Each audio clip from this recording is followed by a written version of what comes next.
बिस्मिल्लाहिर्रहमानिर्रहीम। अस्सलामु अलैकुम डियर स्टूडेंट्स। आज हम कम्पिटिटिव एग्ज़ाम्स के हवाले से मैथ का एक इंतहाई अहम पोर्शन करने जा रहे हैं और वो है प्रपोर्शन। प्रपोर्शन की तारीफ़ में ये है कि equality of two ratios is called proportion. दो निस्बतों की बराबरी को प्रपोर्शन कहते हैं। जैसा कि अगर हमारे पास दो रेशो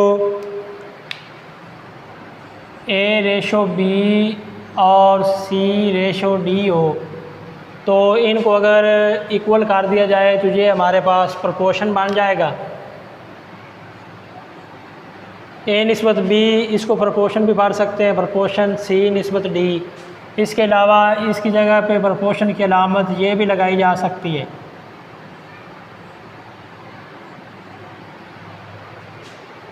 इसके बाद काइंड्स ऑफ प्रपोर्शन है, तो प्रपोर्शन की दो इकसाम हैं, डायरेक्ट प्रपोर्शन और इन्वर्स प्रपोर्शन। तो आज का हमारा मेन टॉपिक जो है वो डायरेक्ट प्रपोर्शन के बारे में है। डायरेक्ट प्रपोर्शन की डेफिनेशन पढ़ेंगे और इससे मुतल्लिक़ क्वेश्चन किए जाएंगे। तो डायरेक्ट प्रपोर्शन जो है उसको उर्दू में तनासब रास्त कहा जाता है। इसकी डेफिनेशन ये है कि the relationship between two quantities such that increase or decrease in one cause increase or decrease in other। दो मिकदारों का ऐसा ताल्लुक़ जिसमें एक मिकदार के बढ़ने से दूसरी भी उसी तरह बढ़े या एक के कम होने से दूसरी भी उसी तरह कम हो। फॉर एग्ज़ाम्पल हम एक जनरल सी एग्ज़ाम्पल लेंगे, जैसा कि शॉपिंग और दूसरी है हमारे पास क्वांटिटी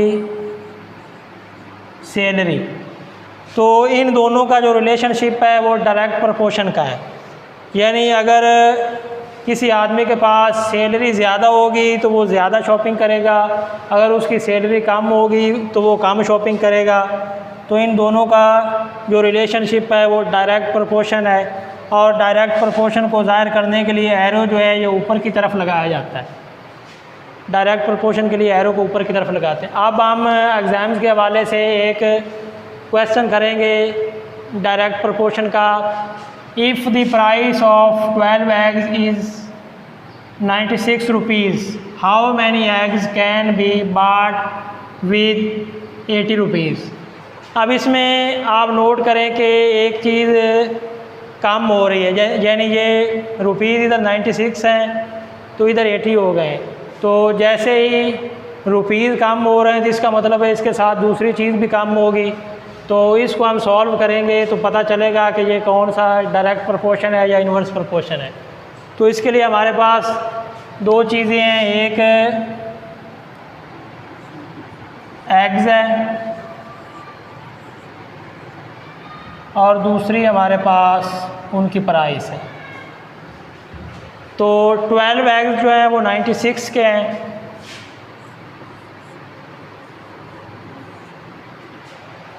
फिर how many eggs can be bought, यानी एग्स की तादाद पूछी गई है कि कितने एग्स ख़रीदे जा सकते हैं 80 रुपीज़ में। तो एग्स क्योंकि हमने मालूम करने हैं तो उनकी जगह पे एक्स लिखेंगे और रुपीज़ की जगह पे 80 लिखेंगे। अब इसको हम देखेंगे कि ये डायरेक्ट प्रपोर्शन कैसे है। यहाँ से देखें 96 रुपीज़ में कितने एग्स ख़रीदे जा सकते हैं 12।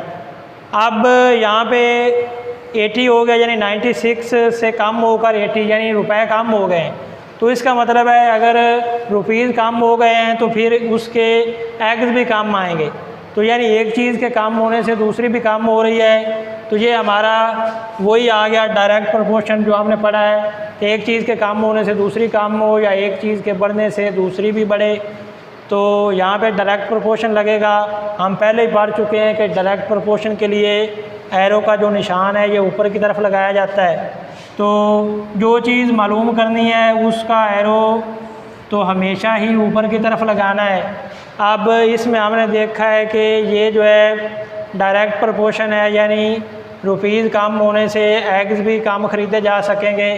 तो इसका एरो भी नीचे से ऊपर जाएगा। अब इसको हम सॉल्व करेंगे तो जहाँ से तीर स्टार्ट हो रहा है वो रकम ऊपर रखी जाएगी जैसे x को ऊपर रखेंगे और 12 उसके नीचे रखा जाएगा इज इक्वल टू, उसी तरह 80 ऊपर रखेंगे और 96 इसके नीचे आएगा।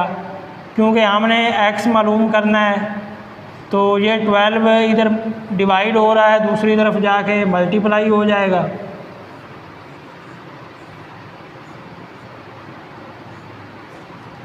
अब इसको कैंसिल करेंगे, 12 एक 12 और 12 8 96 और 8 एक 8 8 10 80। तो हमारे पास एग्स कितने आ गए 10। तो यहाँ से देखा जा सकता है कि रुपीज़ कम होने से एग्स की तादाद भी कम हो गई है। तो यहाँ से साबित हुआ कि डायरेक्ट प्रोपोर्शन जो है उसमें एक चीज़ के कम होने से दूसरी कम होती है, या एक के बढ़ने से दूसरी बढ़ जाती है। Fire when the storm hits you. That's it, friend.